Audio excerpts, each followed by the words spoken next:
I am thrilled today to have Phil Mershon on the podcast. Phil is the founder and CEO of Unforgettable Experiences and the director of experience for Social Media Examiner.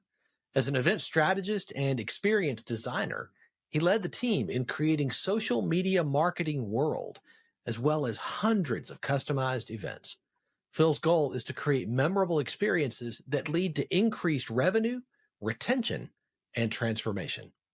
In addition, Phil is a jazz saxophonist, a pickleball enthusiast, and the author of Unforgettable, the art and science of creating memorable experiences. Phil, I'm so glad you're here, man. I've been looking forward to this conversation. Thanks for being on the show. I am so thrilled to be with you and can't wait for the questions that you're going to ask. Well, here's the first one. You ready? Here we go. Welcome to Catalytic Leadership, the podcast designed to help leaders intentionally grow and thrive. Here is your host, author and leadership and executive coach, Dr. William Attaway. I would love for you to start by sharing a little bit of your story with our listeners, particularly around your journey and your development as a leader. So actually, it's a very interesting start. I was on a church retreat. It was the year after I graduated from college. And I specifically remember the pastor was giving a sermon series on the life of Peter. It was a 4-part series. He called it Rocky 1, 2, 3, and 4. I don't remember which Rocky movie was out, but it was during his Rocky 3 message that he said, I think God is calling someone in this room to step up, get off the bench and be a leader. You've been poured into for a long time, and now it's time for you to step up and lead. And I felt like there was a spotlight shining on me. So I went to the pastor later that night or the next day and said, I think that's at least me. There may be someone else you were talking to, but I know it's me. And so what do I do? So, he and I began meeting together. He had me read a book. I didn't think I could be a speaker. Like when I was in college, I took public speaking and I wanted to fail. I didn't fail, but I did fail the persuasive speech that you're supposed to give. And, I was like, there's no way I'm ever putting myself in that position again. Well, he started to encourage me that I had gifts for speaking and gave me a chance with the safety net. He was the safety net. Said, hey, if it doesn't go well, I'm here for you and we can try something else. So that's where it began. And just through the course of the career, I kept getting placed in positions of leadership and not always raising my hand. Sometimes I raised my hand. Other times people knocked me or tapped me on the shoulder, whatever. So I've had a diverse career, done a lot of different things, worked for, I don't know, I think I counted 10 churches that I've worked for, either part-time or full-time, mostly part-time while doing something else. I worked in corporate America for 3 years doing corporate training. I've got a couple of master's degrees, which obviously is also leadership training in a different kind of way. One's in counseling, the other was in divinity. And then I've been working with Social Media Examiner for the last 14 years. So I'm on the executive team there for most of that time. So that's a bit of my leadership journey. I'll let you ask questions if you want to clarify more. Yeah. I'll talk about it for a long time.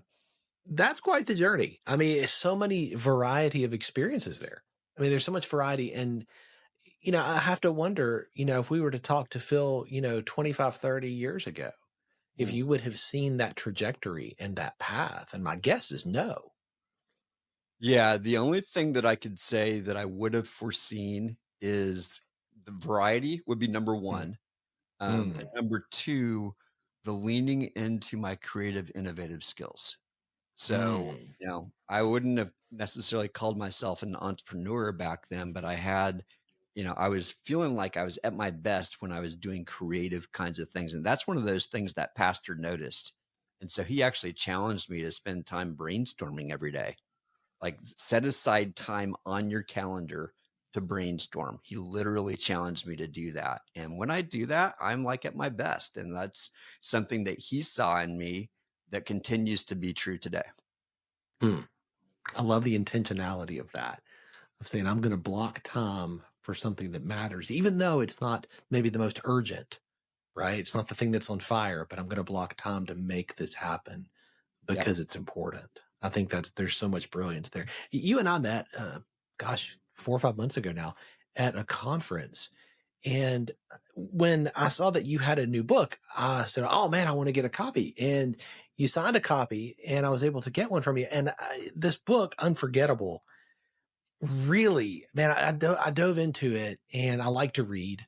This one was not a heavy lift. This one was enjoyable. And I can't say that about all the books that I read. Like this one I really enjoyed because I could feel so much heart and passion behind it. Like, you talk about this being the culmination of 30,000 hours of your experiences leading running events, the insights that so many other people have shared with you about events, and some of the things you've learned from other people through their writing, through their speaking. What was the catalyst that inspired you to write all this down, to write this book and share this with folks like me? So it started with, like I said, that I didn't want to speak. I also would have never dreamt that I would write a book. But when I was in grad school, one of my professors predicted that I would write multiple books one day. Ooh. And I was like, yeah, right. So this is in 2000 to 2002, somewhere in that time frame. I don't remember exactly when he predicted that.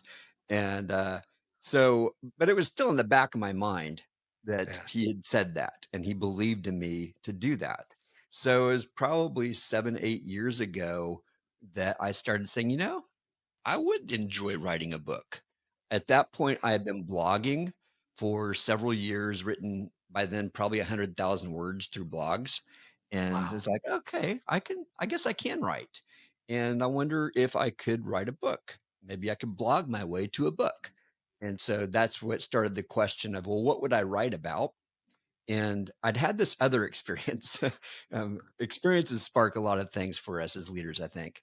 And I was sitting at a conference, and let's see, it was a culmination of, I was at this conference, but in my Bible study, I had read the verse in Joshua where um, Joshua cries out and says, God, can you help us beat these 5 armies at once? How great it would be if you would just cause the sun to stand still so we could do this. And it says that the sun stood still for 24 hours. And I said, man, if we could make time stand still at events, that Ooh. sense that you're elongating time, you're making it feel like you've got more than enough time to deal with the things that really matter. You're quieting the things that are normally causing us to race through life.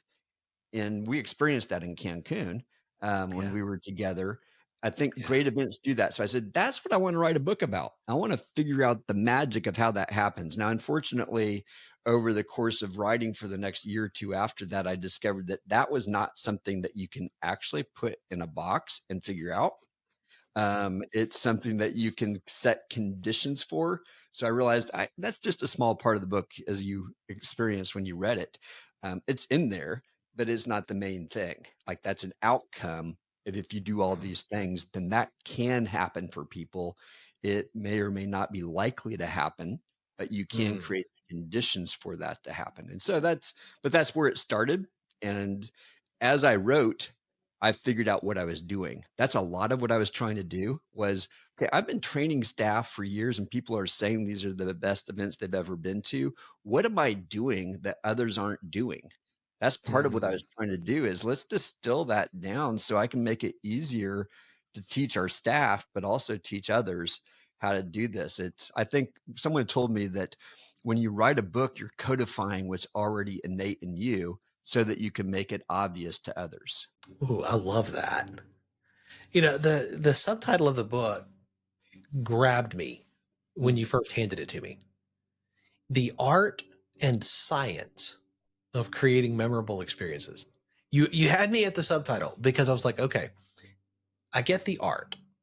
I think about crafting experiences, crafting environments. I think about that as an art. But you talk about it as both an art and a science. And the analogy that you use is that of bread, of baking bread. What sparked that analogy? Ooh, I don't remember how I came upon it, but I realized that was something that was going to work because the reason I picked it, it's something that's easy to teach someone to do at a young age. So you can teach a 12-year-old to bake a loaf of bread with a good recipe, and Hmm. it's going to be edible if they follow the recipe. But Hmm. it's not gonna be a great loaf of bread. It's not Yeah. something you're gonna go put in a store. That takes your 10,000 hours of learning the crafts of how to get things to rise just the right way and knowing what oven and what ingredients and all those things. And so in the craft of bakery, there is an art to knowing how to make it look beautiful and how to put the right glaze on it and all those kinds of things. But there's a science. Like if you don't do it the right temperature, or if you don't adjust your recipe when you go to higher elevations and add more water, or all those kinds of things, there's a science to know it should be 375 or 325, or and this kind of um, dough is going to perform better than this one, right? So there's science, but then there's art in the way you're putting it together, and the art is, hey, I want this for this application, like this customer. And so that's exactly what's going on with events. Is someone could say, you could go say, William, I want to go start an event, and I think you've told me you want to do an event. Yeah. You could go buy a book. You could read my book and say, okay, I'm going to go start an event. And people do this all the time. And many of them fail, or many of them fail to achieve what they could because Hmm. they don't have that experience. And some of it's learned on the job, but I wanted to make it faster for you, so that you miss a lot of the mistakes that people normally make when they are starting their event. So that's a roundabout way of saying, why did I pick that analogy? But what I did with it is I went and interviewed a bunch of bakers and people who teach bakers to understand their craft, because I'm not a baker. My grandmother was, Hmm. my mom was. I threw stuff in the bread maker. you know?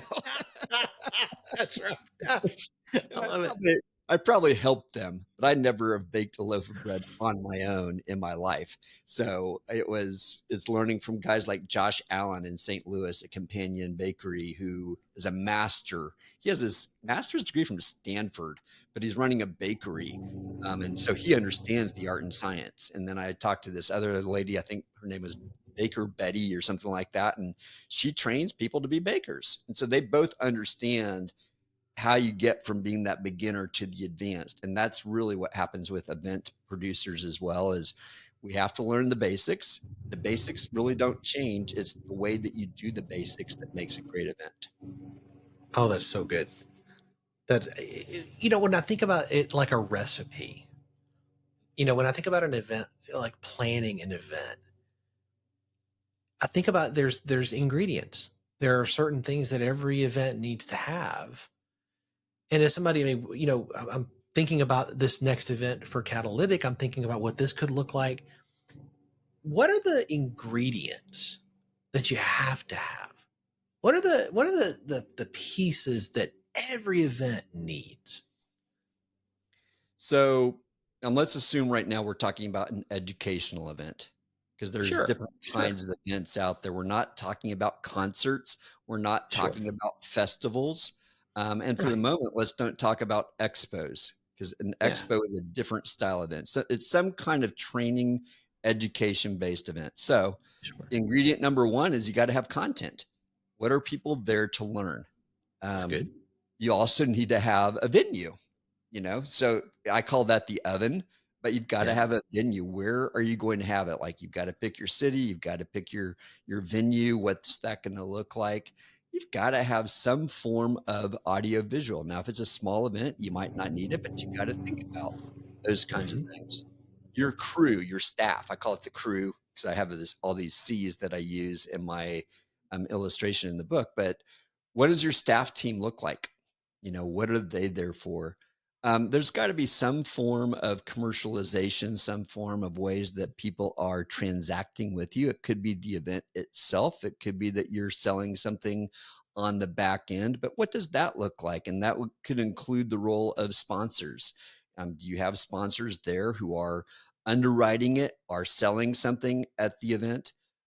You've got to consider that. You don't have to have that, but you've got to consider it, because that is ingredient at many of the events. So, and then communication.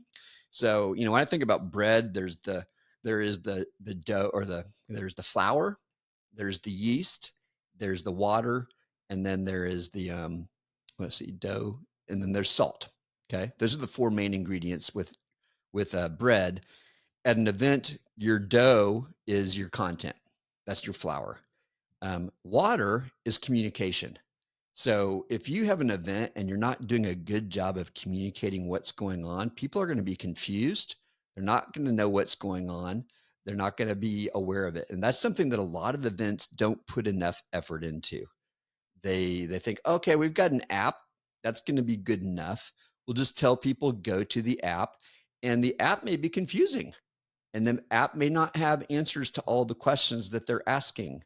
So having good communication is important. The yeast at events is connections, community. How do you get people to know each other, to connect with each other?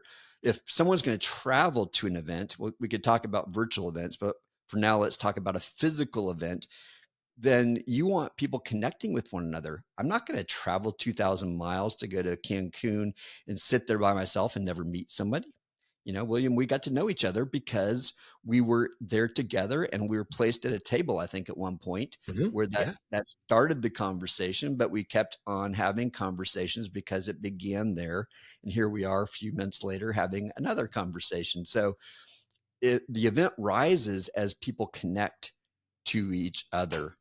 Salt with a loaf of bread at an event, that's the things that make it spicy. That's things like the music.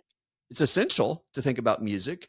There's a role that music plays that can either make it great or can draw away from it. Karen accidentally invited me to bring my saxophone down, and it ended up becoming a critical part of the event. It wasn't something that she planned. She didn't know, and I didn't know when I showed up, but it was something that was done, and we leaned into it because it made the event better. So music is one of those things that many events don't think about carefully. I would not put that on the list of critical ingredients, but it is part of the overall experience. The experience includes things like lights, colors, music, smells. You want it to be multisensory, right?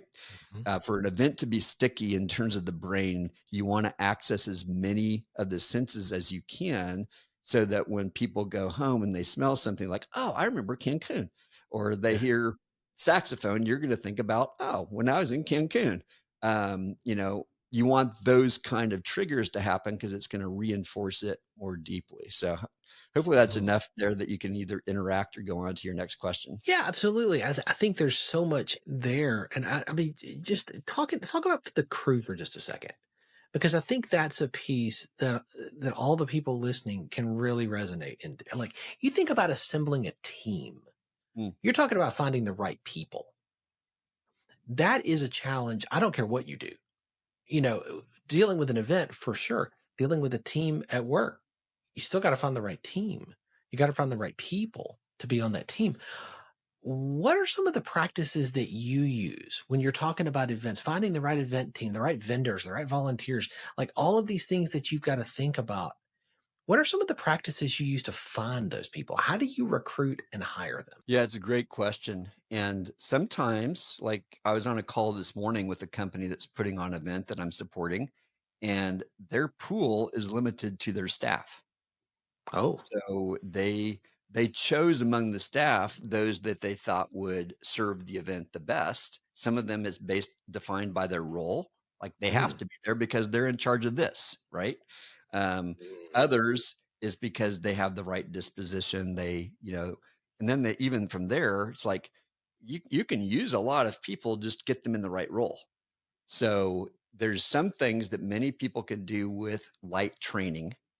I like to make it as simple as possible for the frontline people to remember what to do. If you can smile, you can greet people, and you can remember enough things that you can help them or get them to the right resources, many people can be valuable, right? So they've got to have that general disposition. So as far as how we find them, we have a screening process. We have an application that people go through. We actually have them send us a video answering a very simple question. Why would you like to volunteer at the event? And I can tell in 30 seconds if this person's going to be a good fit. I can tell if they've Wow. got a motivation that they want to be there because they want to be in William's session and they're really hoping to get to see him. It's like, now this person's got an ulterior motive. Or, man, this person's super friendly.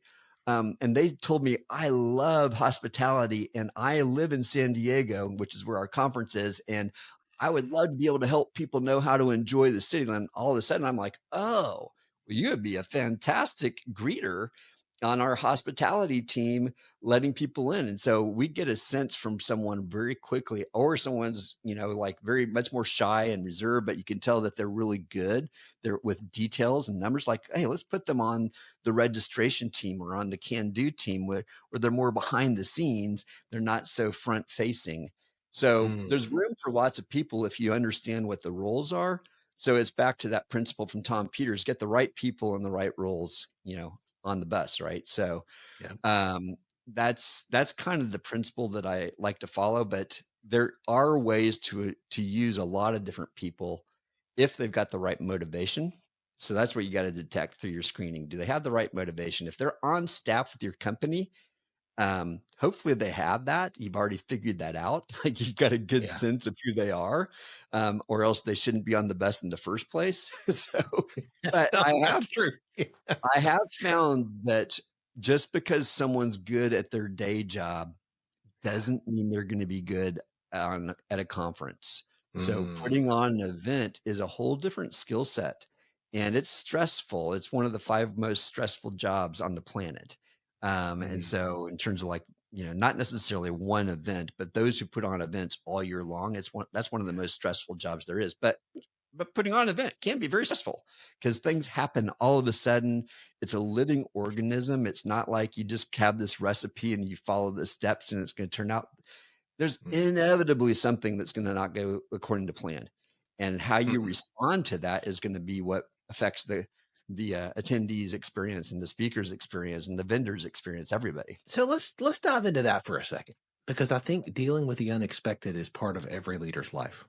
Mm, When you are in charge of an event, or when you're training people who are in charge of events, how do you talk about that?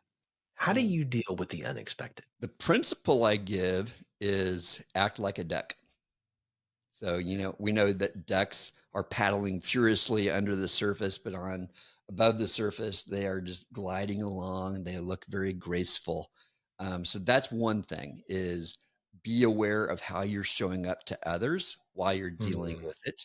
But I that's think good. having plans is super important. So think through your contingency plans. If this doesn't go right, what are we going to do? Unfortunately, some things happen that you've never thought about, and you learn from your mistakes. We've had those Mm, things happen. It's like, oh, I guess there are guys out there who are going to harass women. We mm, need, we need to have a plan of what we're going to do. And I'll yeah. confess, I didn't respond well the first time that happened. Mm, mm, So, mm. um, That's so hard.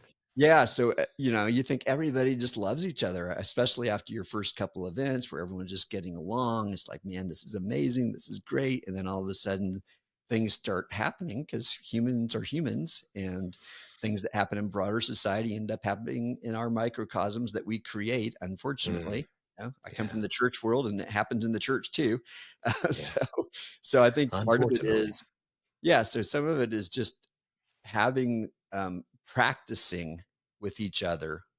I need to do this more.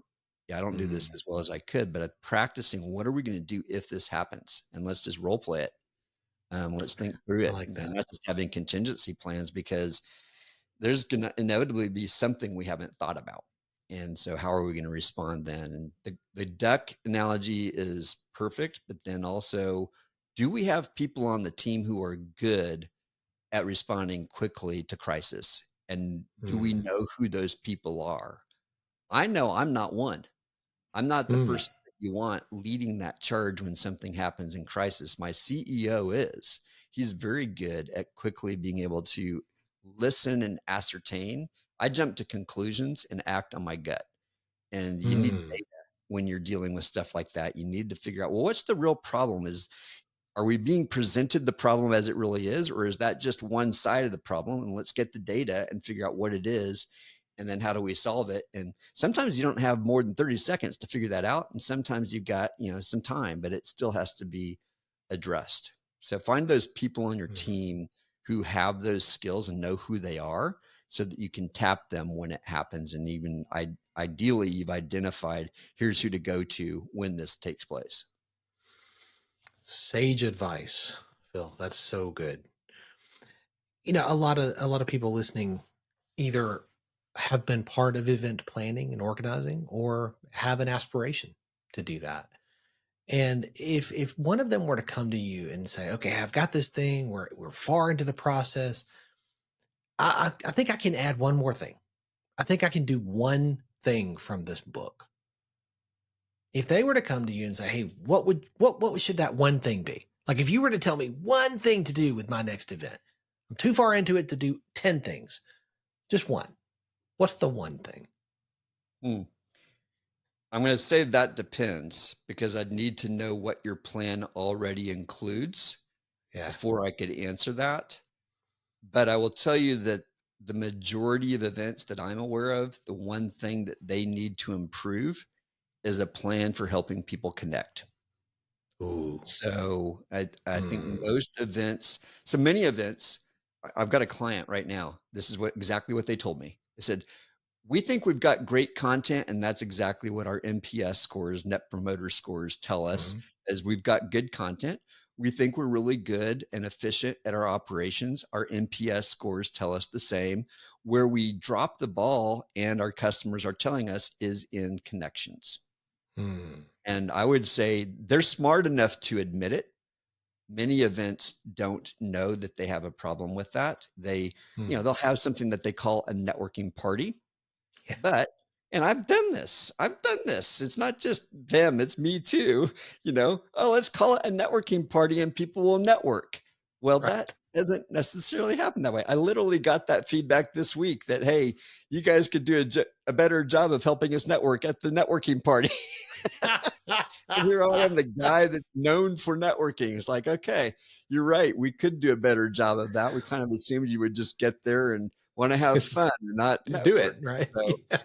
So, if I would guess that if I had to tell you one thing to do about your event is have a plan, have someone that's good at that, find the people who are connectors and empower them to work the event and help people know who they need to meet and meet one another, have intentional plans of how you're going to get people in the right room or at the right table who need to meet one another. This can happen at small events. This can happen at huge events. You just have to have a plan and someone who thinks this way. That would be the one thing that I would say most events need to prioritize. We're going to have content. That's what gets people to show up at the event. That's what we market. The reason people come back is because of the experience they had.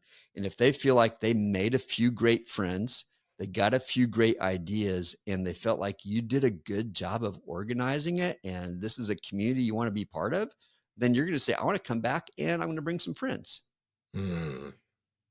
That's so good. Phil, I want to talk about you for a minute. Your business, your team, like they need you to lead at a higher level today than they did a year ago, 5 years ago, 10 years ago. And a year, 3 years, 5 years from now, they're going to need you to lead at a higher level still. Your business is going to need you to lead at a higher level. How do you stay on top of your game? How do you level up with the new leadership skills that your business, your team, your clients are going to need you to have? For me, there's a couple things that I do, but one thing that I do every day or almost every day is I read. And, I've heard Bill Gates and other people like that at that level say that's what separates them from the rest. I used to work for Charles Koch with Koch Industries, and he reads for hours a day. I don't read that long. I try to read for 15 to 30 minutes a day, but I try to deliberately work my way through books. But I do one more thing than just read is I then take 15 minutes and journal about what I just read and say, how does that apply to something I'm working on right now? And That's good. that thought process, I think, makes me better. The other thing I try to do, and this is one that I do, kind of more intermittently, is listen to podcasts, because I think podcasts help me hear how others are thinking. And I always get something out of a podcast. I always get something when I read. If I skip reading for a while, I start to stagnate. But then I'll read some things like, wow. And I'm the kind of person who evangelizes things that I read. So, Nice. I don't, That's right. I don't have, That's right. I don't have Check to this read more out. than I don't have to read more than 10 or 15 pages, and I'll get an idea and I'll start talking about it. And I don't think we have to read a full book to make ourselves better leaders. I think most of us don't That's need more true. information. Most of us need more inspiration and the right thoughts that are going to lead us to action. And that's what I'm finding. Yes. Right. Yes. It's the application of the information. Yeah. That's what yields transformation. It's not the 100%. information itself. That's so true. Speaking of books, is there a book that has made a really big difference in your journey that you would recommend that the leaders who are listening, hey, if you haven't read this, you got to check it out? I've got 3 books that I've read this year. I'm going to grab them and just show them to you. Yeah. The first one is this one, Who Not How, by Benjamin Hardy. It says it's by Dan Sullivan, but he's just the figurehead on the book. Benjamin did all the reading. And I think what I loved about that book was the thought process of thinking about when you've got a problem, most of us go to, how am I going to solve the problem? And he's saying that shouldn't be the first question we ask. It should be, who's the best person? And they may not be someone that's in your organization right now. It might be another company. It might be someone you need to partner with. It might be somebody that you need to hire.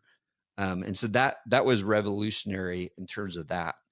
These other 2 books are really related to what I'm known for, but they've pushed me. So this one, called Unreasonable Hospitality by Will Guidara. He was the chef, or actually, no, he was a co-owner of a restaurant in New York City that went on to become the #1 restaurant in the world for a couple of years. And now he teaches people about uncommon hospitality or unreasonable hospitality. And that's what he built into his organization. And I think that concept for event owners, but even anyone in customer experience, customer service, having that mindset of what can you do that is like above and beyond that people would never expect you to do.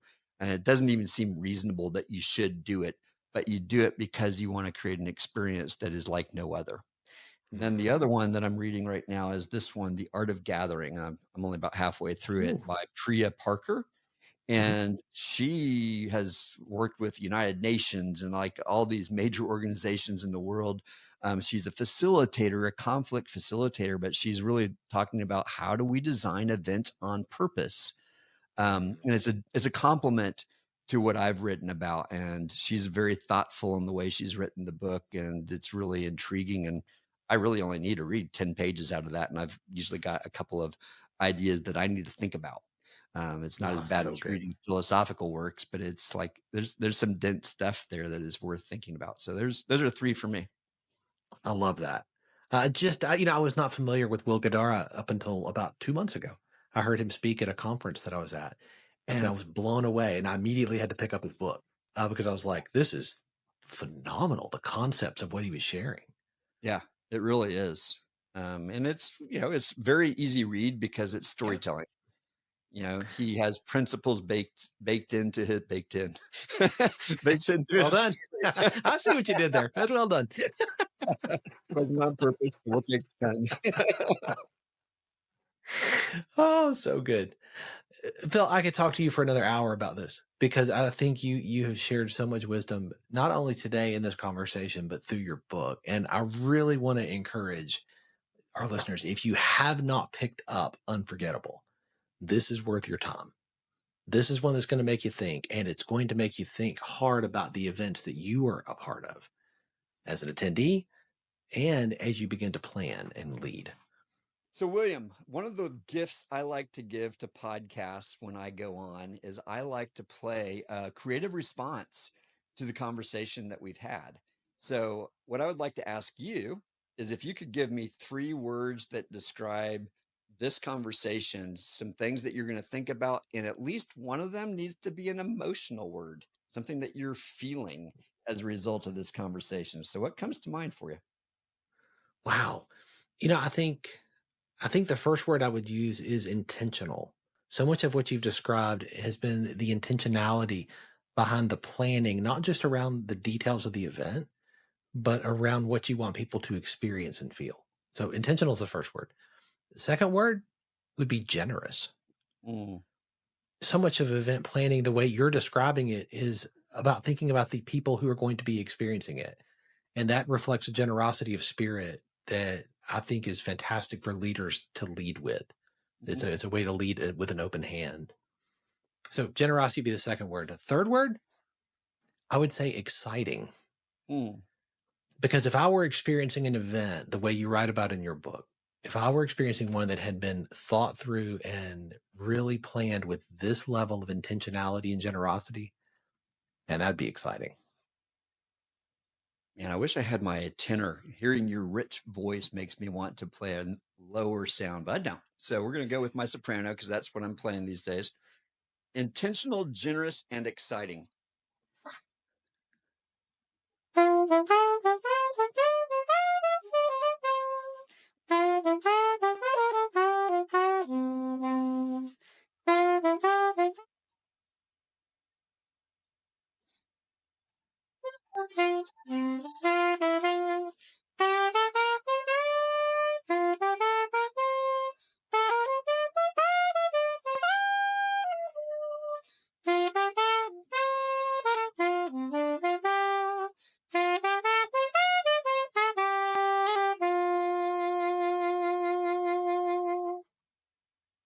So good. Phil, I know people are going to want to stay connected to you and continue to learn from you. What's the best way for them to do that? Go to my website, philmershon.com. All my social links are going to be at the top. Follow me on LinkedIn is probably the best. I spend the most time on LinkedIn and Facebook. You're free to reach out on Facebook. Eventually, I'll reach the 5,000 person max. So LinkedIn doesn't have that restraint. So that's what I would say. And I'd love to talk to anyone in your audience who has events that you're doing. If there's a way that I can serve you or just answer questions, I would be honored. We will have those links in the show notes along with the link to the book, which I highly encourage you to pick up. Phil, thank you for your generosity today. Thank you for the kindness that you have shown in sharing so much of what you've learned so far about this. It's been my pleasure. Have a great day. Thanks for joining me for this episode today. As we wrap up, I'd love for you to do 2 things. First, subscribe to this podcast so you don't miss an episode. And if you find value here, I'd love it if you would rate it and review it. That really does make a difference in helping other people to discover this podcast. Second, if you don't have a copy of my newest book, Catalytic Leadership, I'd love to put a copy in your hands. If you go to catalyticleadershipbook.com, you can get a copy for free. Just pay the shipping so I can get it to you, and we'll get one right out. My goal is to put this into the hands of as many leaders as possible. This book captures principles that I've learned in 20 plus years of coaching leaders in the entrepreneurial space, in business, government, nonprofits, education, and the local church. You can also connect with me on LinkedIn to keep up with what I'm currently learning and thinking about. And if you're ready to take a next step with a coach to help you intentionally grow and thrive as a leader, I'd be honored to help you. Just go to catalyticleadership.net to book a call with me. Stay tuned for our next episode next week. Until then, as always, leaders, choose to be catalytic. Thanks for listening to Catalytic Leadership with Dr. William Attaway. Be sure to subscribe wherever you listen to podcasts so you don't miss the next episode. Want more? Go to catalyticleadership.net.